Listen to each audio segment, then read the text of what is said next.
আসসালামু আলাইকুম। নবম শ্রেণী জীবন ও জীবিকা বইয়ের তৃতীয় অধ্যায় স্বপ্নের কেরিয়ার সাজাই, এই অধ্যায়টি নিয়ে এখন আমি আলোচনা করব। তাহলে চলুন শুরু করা যাক। এই অধ্যায়টির প্রথমে এই বিষয়গুলো রয়েছে, এই বিষয়গুলো পড়ে নিবা। আমি শুধু এই অধ্যায়ের যে কাজগুলো রয়েছে এই কাজগুলোর উত্তর নিয়ে আলোচনা করব। এখানে প্রথমেই কেরিয়ারের ভাবনার এখানকার এই বিষয়গুলো পড়বা। আমি এগুলো বিষয় সম্পর্কে বিস্তারিত আলোচনা করতেছি না। আর এর অপর পৃষ্ঠায় একটি দলগত কাজ রয়েছে, আমি সরাসরি এই দলগত কাজটিতে চলে আসতেছি। দলগত কাজটিতে বলা হয়েছে শাহনাজ তার স্বপ্নের কেরিয়ারে পৌঁছানোর জন্য যে সব ধাপ অতিক্রম করেছেন তার একটি ফ্লোচার্ট দেখাও, মানে ফ্লোচার্টে দেখাও। এখন শাহনাজ, এই যে শাহনাজের গল্পটি ছিল, এই গল্পটি মনোযোগ সহকারে পড়ে নিবা। আর এই গল্পটির আলোকে একটি কী করতে হবে, ফ্লোচার্ট তৈরি করতে হবে। কিভাবে এই ফ্লোচার্টটি তৈরি করবা তা এখন আমি দেখিয়ে দিব। চলো এই কাজটির উত্তর শিটে। এখন এই কাজটির উত্তর যেভাবে করবা, ফ্লোচার্ট সম্পর্কে তোমরা নিশ্চয়ই জানো, যা তোমরা ডিজিটাল প্রযুক্তি বই থেকে জেনেছো। এখন এখানে দেখো শুরুর জন্য কি এটা গোল বৃত্ত করবা, এখানে শুরু লিখবা, লেখার পরে একটা সামুদ্রিক অঙ্কন করবা। সামুদ্রিকের পরে এখানে লিখবা পছন্দের কাজ, আঁকাআঁকি, খেলাধুলা, প্রিয় কাজ, রাতের আকাশে তারা দেখা, এরপরে প্রবল আগ্রহ, সায়েন্স ফিকশন ও পদার্থবিদ্যা পড়া। এরপরে এখানে একটা চতুর্ভুজ অঙ্কন করবা বা আয়ত অঙ্কন করবা। এখানে হচ্ছে উচ্চ মাধ্যমিক শেষে প্রকৌশল বিশ্ববিদ্যালয়ে হবে ভর্তি। এরপরে এখানে প্রক্রিয়াকরণের এখানে কি হচ্ছে, এটা রম্বস অঙ্কন করবা। রম্বসের এখানে বিজ্ঞান ও প্রযুক্তি সংক্রান্ত বিভিন্ন প্রতিযোগিতায় অংশগ্রহণ এবং পুরস্কার গ্রহণ। এখানে হ্যাঁ হলে আমরা এই ধাপে যাব, আর না হলে এই ধাপে যাব। না হলে যে ধাপে যাব এখানে লিখবা নিজেদের ঘাটতি খুঁজে বের করা, প্রজেক্টে কি কি ভুল ছিল তা খুঁজে বের করে শোধরানো, প্রজেক্টের চ্যালেঞ্জ মোকাবিলা করার উপায় বের করা। এরপরে এখানে এই প্রক্রিয়াকরণ যদি হ্যাঁ হয় তাহলে আমরা এই ধাপে আসব। এই ধাপে এখানে কি, প্রতিযোগিতায় মহাকাশচারীদের জন্য পোশাক তৈরি করে পুরস্কার গ্রহণ। আর না এর দিকে এটার পরে কি, পুনরায় প্রতিযোগিতায় অংশগ্রহণ। এরপরে আমরা পরের ধাপে আসব। পরের ধাপে অ্যাস্ট্রোফিক্সে মহাশূন্য, শক্তির বিকরণ, কৃষ্ণ গহ্বর ইত্যাদি নিয়ে গবেষণা, পড়াশোনার জন্য বৃত্তি, স্কলারশিপ নিয়ে বিদেশ গমন। এরপরের ধাপ হচ্ছে নাসার জনমন স্পেস সেন্টারে শিক্ষানবিশ হিসাবে কাজ শুরু। এরপরে দক্ষতা ও কাজের প্রতি একাগ্রতা। এরপরের ধাপ হচ্ছে নাসার বিজ্ঞানী। এরপরে শেষের জন্য আমরা আবার একটা কী করব, গোলবৃত্ত অঙ্কন করব। এভাবেই এখানে শাহনাজের যে দক্ষতা বা যে কাজগুলো করছে ধারাবাহিকভাবে, তার জন্য এভাবেই একটি ফ্লোচার্ট তৈরি করবা। এরপরে কেরিয়ারের ধারণার এখানে বেশ কয়েকটি বিষয় রয়েছে, এই বিষয়গুলো পড়ে নিবা।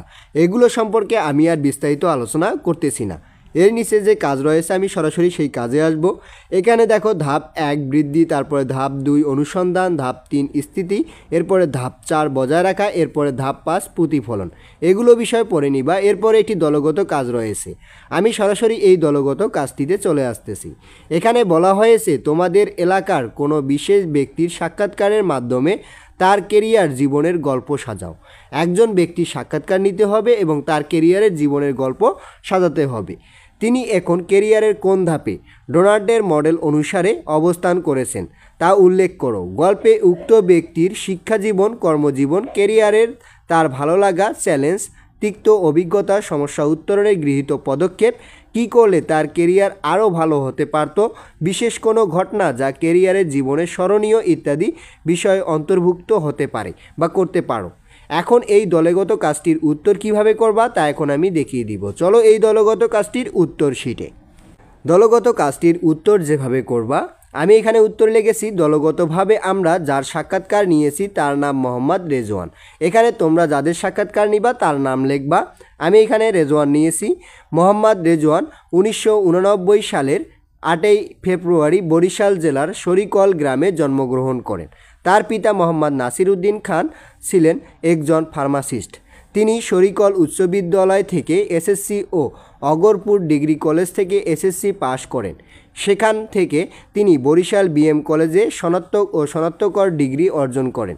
পিতার পেশার কারণে ছোটবেলা থেকেই তিনি ঔষধ নিয়ে নাড়াচাড়া করতেন এবং পড়ালেখার পাশাপাশি তিনি তার বাবার ফার্মাসিতে বসতেন।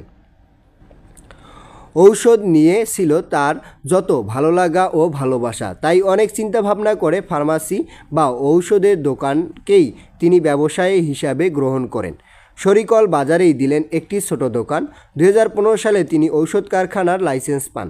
তিনি সহ তার 4 বন্ধু মিলে প্রত্যেককে 50,000 টাকা করে মোট 2,50,000 টাকায় 10 জন শ্রমিক নিয়ে স্থাপন করেন রাজু ফার্মাসিউটিক্যাল। এরপরে এ কারখানায় প্রথম যে ওষুধটি তৈরি হয় তা ছিল মাল্টিভিটামিনের। দেশীয় আমদানিকারকদের কাছ থেকে চড়া দামে কাঁচামাল কিনে তৈরি হতো এ ঔষধ। গুণগত মানের সাথে আপোস করা হয়নি কখনো। গুণগত মানের কারণে প্রেসক্রিপশনে এ ঔষধের নাম উল্লেখ করতেন স্থানীয় ডাক্তারগণ। এক পর্যায়ে নামকরা কোম্পানির ঔষধের চেয়েও বেশি চলতে থাকে এ ঔষধ। যখন তিনি এই ঔষধটি আবিষ্কার করেন তখন অনেক নামিদামি কোম্পানির মাল্টিভিটামিন ওষুধ বাজারে বিদ্যমান ছিল। এটা তার জন্য ছিল বিশাল চ্যালেঞ্জ। তবে তার ঔষধটি বাজারে আসার পর এক শ্রেণীর দুষ্ট চক্র তার কারখানাটি বন্ধ করার জন্য উঠে পড়ে লাগে। কিন্তু তিনি স্বপ্ন দেখেছিলেন তার এই কারখানা একদিন অনেক বড় হবে। এ স্বপ্ন বুকে নিয়ে অফুরন্ত উদ্যম ও সাহসকে পুঁজি করে সামনের সব প্রতিকূলতাকে মোকাবিলা করে ধীরে ধীরে এগিয়েছেন তিনি। কঠোর পরিশ্রম, সততা ও শৃঙ্খলার মধ্য দিয়ে সেই ছোট উদ্যোগ আজ সফলতায় পরিণত হয়েছে। বর্তমানে তার কারখানায় প্রায় 15,000 শ্রমিক কর্মরত আছেন। এভাবেই একটি গল্প সাজাবা। এরপরে এখানে Mohammad Rezwan live rainbow model অনুযায়ী এখন তার কেরিয়ার তৃতীয় ধাপে স্থিতিতে রয়েছেন। এরপরে আমি মনে করি রেজওয়ান তার ঔষধ শিল্পের পাশাপাশি আরও কয়েকটি শিল্পে বিনিয়োগ করলে সে আরও ভালো করতে পারত। এভাবেই এখানে এই দলগত কাজটির উত্তর করবা। তাহলে আজকে এ পর্যন্তই। এর পরবর্তী ভিডিওতে আমি এর পরে দেওয়া কাজগুলোর উত্তর নিয়ে আলোচনা করব। ধন্যবাদ সবাইকে এতক্ষণ সঙ্গে থাকার জন্য। ভিডিওটি ভালো লাগলে লাইক এবং সাবস্ক্রাইব করবেন।